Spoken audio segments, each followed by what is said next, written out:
Ya, kita menyaksikan transaksi barter P-Network di Tondano, Minahasa, Sulawesi Utara antara vendor dan pionir dengan nilai barter 1 piece 1 juta US dollar. Ya, baik sahabat semua, sahabat pionir dimanapun Anda berada, baru saja kita melihat ya bahwa ada barter di Sulawesi dan ya mereka sepakat dengan konsensus 1 juta dolar, berarti 15 miliar ya. Nah, teman-teman, hal-hal semacam ini ya silahkan saja, boleh-boleh saja, karena memang saat ini harga pi belum ditentukan.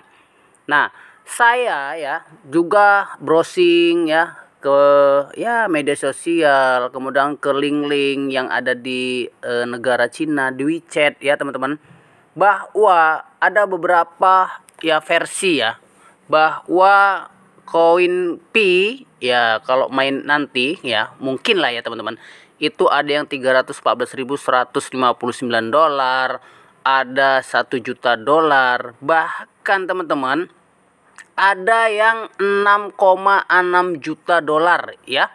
Nah, itu ada di sebuah berita, di berita WeChat ya, tidak ada masuk Indonesia, dan itu kesepakatan dari orang-orang Cina, teman-teman.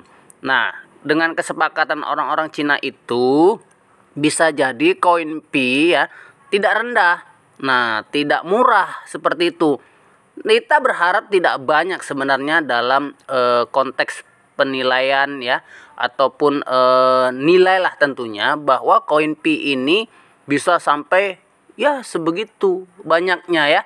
Karena saya juga melihat bahwa orang-orang di luaran sana, di luar negeri ya, itu koin mereka itu bukan sedikit. Bahkan ada yang sampai 5.000 koin ya yang migrasi, 1.000, 2.000. Nah, kalau itu misalnya ditentukan dengan harga konsensus yang terendah saja, mereka akan menjadi orang yang paling kaya tentu di daerahnya. Bahkan orang miskin yang positif menambang Pi-Network, mereka akan juga menjadi sultan. Nah, contohnya misalnya ya saya ini orang susah misalnya, tapi koin saja ada 3.000-an. Nah, kalau misalnya dikalikan dengan beberapa konsensus, nah ini kan ya gimana sih mau dikatakan ya. Kalau misalnya bisa ditukar uang fiat, ini sudah pasti satu rumah uangnya kan, seperti itu. Nah, tetapi kita tidak berharap itu ke depannya pasti akan step by step ya. Penggunaan mata uang digital ini akan step by step, dan kemudian ya tentunya digunakan seperlunya.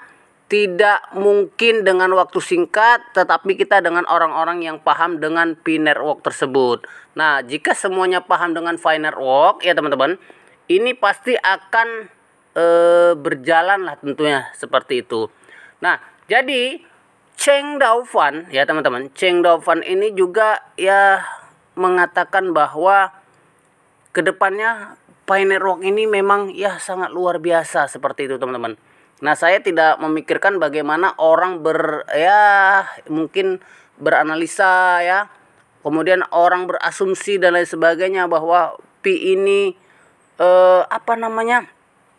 yang tidak penting tentunya, kemudian nilainya sedikit dan lain sebagainya ya. Ini saya nggak memikirkan itu. Tetapi jika penciptanya saja itu sudah mengatakan bahwa pi ya, nah ini pi ya, itu jelas sekali bahwa harganya banyak. Nah, bagaimana kita tidak melakukan ya tentunya hal-hal yang positif lah tentunya teman-teman ya. Saya berharap seperti itu. Kita lihat saja teman-teman bahwa Cheng Daofan sudah mengatakan kalau bursa cryptocurrency akan menyambut kehadiran Pi-Network saat open mainnet. Nah, open mainnet mungkin sebentar lagi ya, digadang-gadang akhir tahun 2022 menurut white paper ya. Kemudian ada ya berita-berita yang sudah berseliweran lah tentunya. Nah, jadi jelas sekali kalau seandainya itu terjadi ya, nah akhir tahun 2022 ini akan menjadi hari ya, akan menjadi tahun yang signifikan bagi orang-orang yang akan berebut ya di cryptocurrency dunia.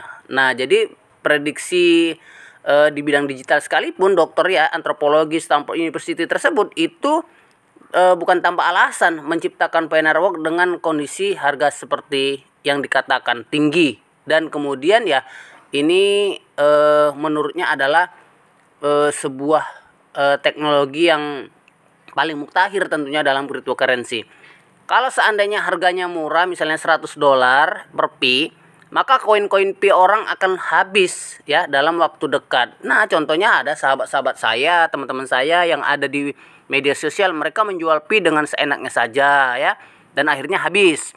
Kemudian kalaupun andainya nanti koin pi diawali dengan $100 misalnya ya, juga itu pasti akan habis dalam waktu singkat, karena keinginan manusia itu berbeda-beda ya. Begitu lihat nilai uang dia cepat-cepat, takut tutup, takut tak dibayar, takut dan lain sebagainya. Karena manusia Indonesia ini kebanyakan ketakutan-ketakutan. Tetapi kita lihat saja di China, kalau misalnya koin pi itu digunakan dalam kondisi ya makin lama makin wow, tentunya barter mobil, bahkan barter yang lain-lain sebagainya.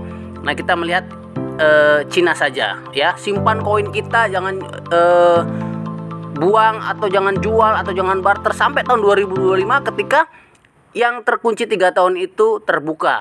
Seperti saya akan optimis sampai tahun 2025 dan tidak akan menjual koin pi dengan kebutuhan yang tidak mendesak seperti itu. Sejak pi diluncurkan ya teman-teman di jagat cryptocurrency ini memang sudah booming ya. Kemudian 3 tahun berjalan dan lain sebagainya ya, core team terus melakukan inovasi bersama moderator yang sangat banyak, bahkan core team ditambah-tambah karyawannya dan ahlinya ya. Nah, ini jelas sekali kalau dalam kedepannya Pi Network akan menjadi bursa yang sangat luar biasa. Nah, jadi berita yang sangat luar biasa itu ya tadi teman-teman, koin Pi ya hari ini masih diprediksi itu $6,6 juta, berarti 102 miliar ya teman-teman. Ini berita yang sangat mengagetkan sebenarnya. Tapi kita lihat saja ya, boleh asumsi, boleh ya mereka-reka dan lain sebagainya. Kalau seandainya Fi ini kedepannya mau harganya mahal dan lain sebagainya. Yang penting open minded, titik. Yang penting open minded ya teman-teman. Kalau sudah open minded ya jual, beli, tukar dan lain sebagainya itu hak Anda ya, tetapi sarannya jangan dijual dulu. Karena masih banyak lagi bisnis-bisnis penambangan yang mungkin Anda kerjakan ya. Nah, kalau sudah dikerjakan gitu ya sudah. Nah, kita lihat saja ke depannya mana cryptocurrency yang benar-benar mendukung kesejahteraan rakyat yang jelas sekali bagi kita semuanya. Oke ya teman-teman. Kalau seandainya ada yang jual murah, beli atau ada yang beli murah, jangan diperdulikan. Nah, jadi khususnya buat pioner Indonesia tidak lagi dibodoh-bodohi ya dengan pertukaran yang saat dilakukan pada enclosed mainnet, karena nanti akan menjadi kerugian yang sangat besar bagi kita ya, para ya pioner lah yang sudah menambang lama. Dan kalau untuk penambang baru ya silakan saja, kalau Anda sudah KYC, Anda mau jual dan lain sebagainya silakan. Kita tidak melarang, hanya memperingatkan. Terima kasih teman-teman. Sampai ketemu kembali di channel saya dan video saya selanjutnya.